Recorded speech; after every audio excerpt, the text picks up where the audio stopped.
Valentine நான் தானே. ஒன்ன பார்க்கணும், பேசணும், பழகணும், கண்ணும் கண்ணும் சிரிக்கணும், கனவும் தான் காணணும். பொசக்கன்னு புருஷன்னு சொன்னதும் ஐயோ ஐயோ ஐயோ ஐயோ.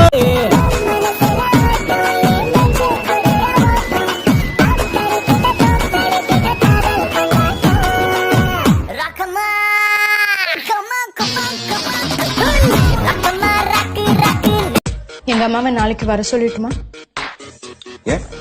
வீட்டுல பார்த்து பேச வேணாமா? நிச்சயம் பண்ண வேணாமா? நிச்சயமா.